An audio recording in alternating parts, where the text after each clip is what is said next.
नमस्कार, मैं रविंद्र कुमार मीना, सहायक आचार्य भूगोल। आप सभी का स्वागत है भूगोल की इस कक्षा में। इस कक्षा के अंतर्गत हम पर्यावरण भूगोल पढ़ते हैं और उसके अंतर्गत आज हम पारिस्थितिक तंत्र, उसका अर्थ, उसकी परिभाषा और उसके घटकों के बारे में चर्चा करेंगे कि इकोसिस्टम होता क्या है और इसमें कौन कौन से घटक हैं जो पाए जाते हैं, किन से मिलके यह इकोसिस्टम बनता है। तो सबसे पहले हम इसकी परिभाषा और प्रकार देखें कि पारिस्थितिक तंत्र है क्या और इसकी क्या परिभाषा है। तो 1935 में एजी टेंसले महोदय ने जो पारिस्थितिक तंत्र है उस शब्द की रचना सर्वप्रथम की। सबसे पहले यह जो शब्द है पारिस्थितिक तंत्र, इसका जो नामकरण है वो एजी टेंसले महोदय ने 1935 में किया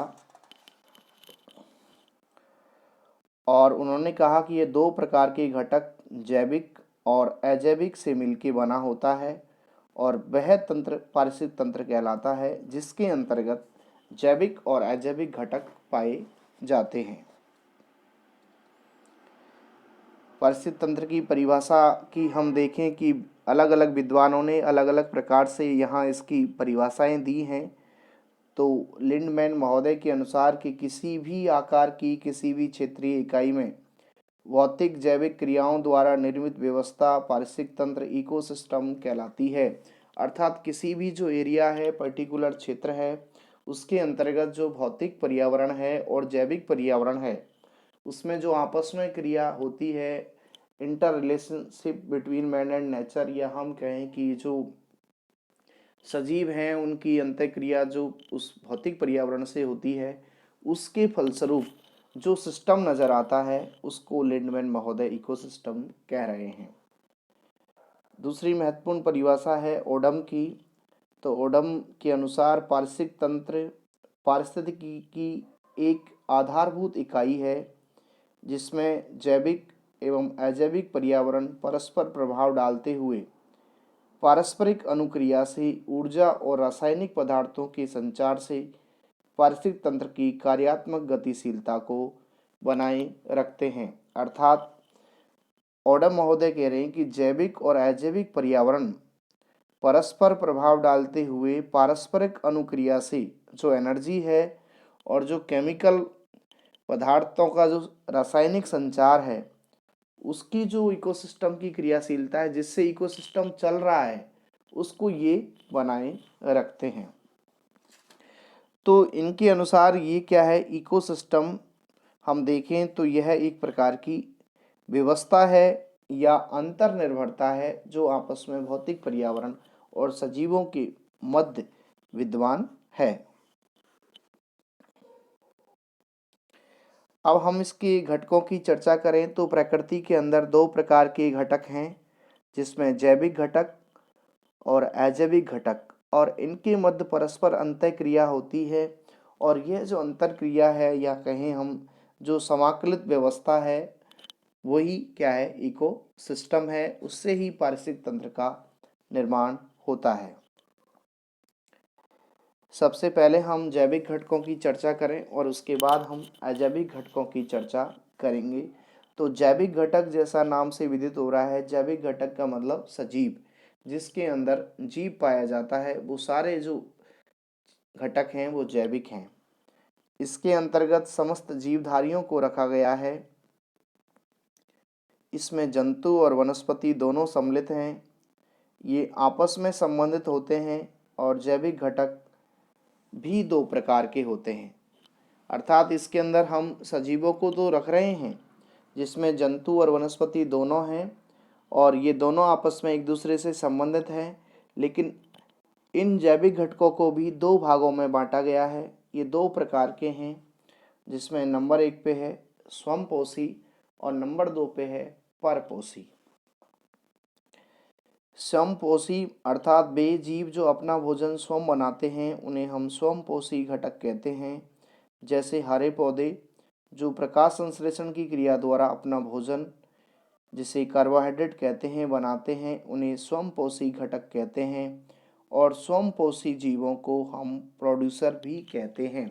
अर्थात हम प्रकृति को जब समझें तो प्रकृति के अंदर स्वयंपोषी उन्हें कहा गया है जो सूरज की ऊर्जा से प्रकाश संश्लेषण की क्रिया द्वारा अपना भोजन खुद बनाते हैं।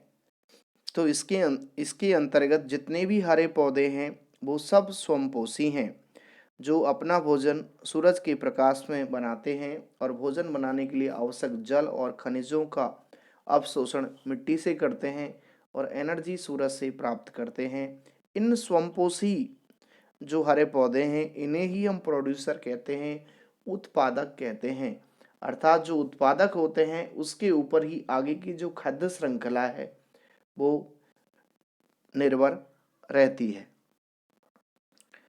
दूसरे प्रकार के जो जैविक घटक हैं वो परपोषी घटक हैं, जिसके अंतर्गत वे जीव जो अपने भोजन के लिए स्वयंपोषी जीवों द्वारा निर्मित जैविक पदार्थों पर निर्भर करते हैं, वे परपोषी जीव कहलाते हैं।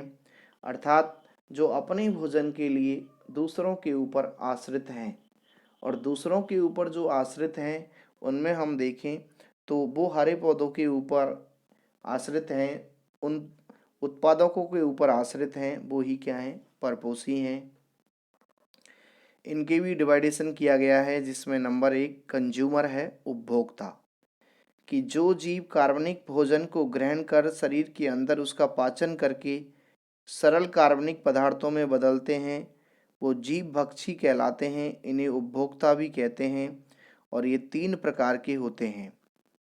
अर्थात जो कार्बनिक जो भोजन है जो हरे पौधों ने बनाया है उसको ग्रहण करेंगे और उसका पाचन करेंगे, और ये उपभोक्ता हैं, जिसमें इनको हम 3 भागों में बांट रहे हैं कि प्रथम शाकाहारी कंज्यूमर, अर्थात जो जंतु अपने भोजन के लिए हरे पौधों जो प्रोड्यूसर हैं, उत्पादक हैं, उनके ऊपर निर्भर होते हैं, उन्हें प्राथमिक उपभोक्ता कहते हैं।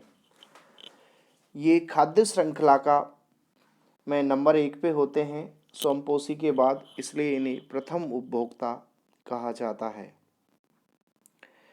दूसरे प्रकार के जो उपभोक्ता हैं वो मांसाहारी हैं, यानी प्रथम प्रकार के सारे उपभोक्ता ही शाकाहारी हैं। वो अपना भोजन हरे पौधों से प्राप्त करते हैं और वो इसलिए उन्हें शाकाहारी कहा गया है। सेकंड जो खाद्य श्रृंखला का जो पैटर्न है, नंबर है कंज्यूमर वाला, वो है मांसाहारी, और इस प्रकार के उपभोक्ता शाकाहारी अर्थात प्रथम उपभोक्ता का उपभोग करते हैं। ये दूसरे प्रकार के उपभोक्ता हैं जो सीधा स्वयंपोषियों को नहीं खाते, वरन जो स्वयंपोषियों को जो प्राथमिक उपभोक्ता खा रहे हैं उनको ये खाते हैं, इसलिए इन्हें मांसाहारी कहा जाता है। जैसे कि लोमड़ी, या हम कहें कि शेर, बाघ, बिल्ली, ये उपभोक्ता तृतीयक या सर्वाहारी हैं। जो वे जीव जो कि द्वितीय उपभोक्ता का उपभोग करते हैं वो तृतीयक उपभोक्ता कहलाते हैं, और प्रथम उपभोक्ता उत्पादक और द्वितीयक उपभोक्ता प्रथम उपभोक्त तथा तृतीय उपभोक्ता द्वितीय उपभोक्ता के ऊपर निर्भर करते हैं। ये एक चेन है, सिस्टम है, जिसके अंतर्गत जो हरे पौधे हैं उसके ऊपर प्राथमिक उपभोक्ता, प्राथमिक के ऊपर द्वितीयक उपभोक्ता और द्वितीयक के ऊपर तृतीयक उपभोक्ता है जो निर्भर रहते हैं, और इस प्रकार से एक खाद्य श्रृंखला बन जाती है। ऊर्जा का स्थानांतरण स्टेप बाय स्टेप होता है। उपरोक्त उपभोक्ता को बृहद उपभोक्ता माइक्रो कंज्यूमर कहते हैं। इसके अतिरिक्त उपभोक्ता भी हैं जिन्हें अपघटक कहते हैं।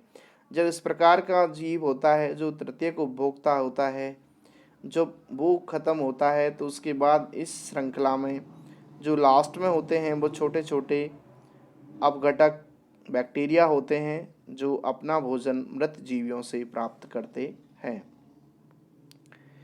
इन्हें अपघटक कहते हैं, डिकम्पोजर। वे जीव जो जीव उत्पादकों या बृहद उपभोक्ताओं के मृत शरीर का अपघटित कर देते हैं, सरल कार्बनिक अकार्बनिक पदार्थों में उसे बदल देते हैं, उसे तोड़ देते हैं, वापस उसे मिट्टी में मिला देते हैं।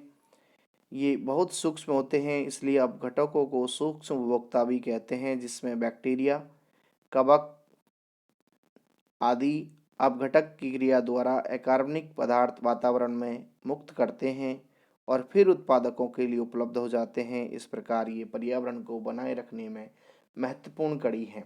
अर्थात जब हम इसको वापस समझें कि जो शुरुआत में हमने जो प्रोड्यूसर पढ़ा था स्वयंपोषी, वो जो खनिज लवण है, जल है, मिट्टी से प्राप्त कर रहा है, उसके बाद वो बड़ा होता है, उसको प्राथमिक उपभोक्ता खा जाता है, प्राथमिक को द्वितीयक खा जाता है, द्वितीयक को तृतीयक खा जाता है, और जब तृतीयक उपभोक्ता मरता है तो उसे ये बैक्टीरिया और जो फंजाई है, जीवाणु और कवक खा के उसका अपघटन कर देते हैं, उसे टुकड़ों में तोड़ देते हैं, वापस मिट्टी में मिला देते हैं और इसके अंदर से वो खनिज और लवण वापस किसी नए पौधे के काम आ जाते हैं।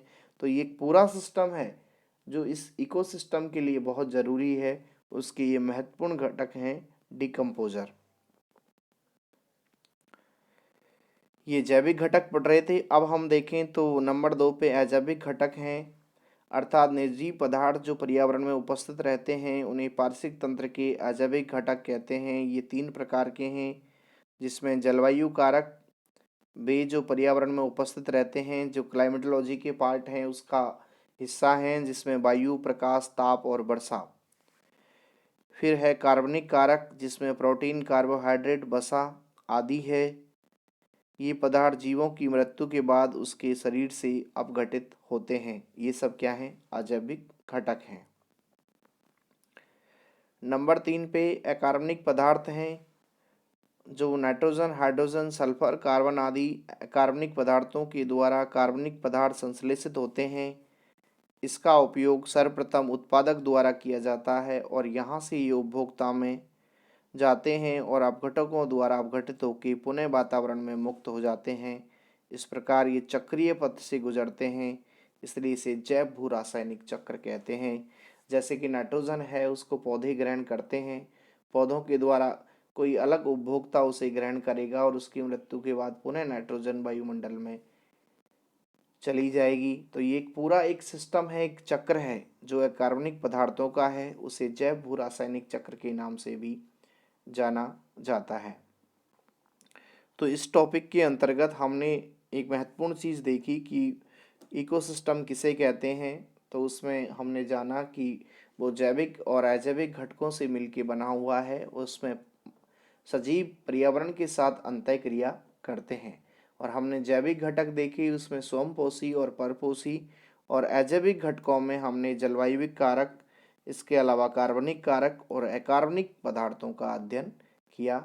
नेक्स्ट पार्ट के अंतर्गत हम जो पढ़ेंगे, ये जो इकोसिस्टम पढ़ रहे हैं उसकी टाइप्स पढ़ेंगे कि किस प्रकार से कितने प्रकार का यह होता है। Thank you.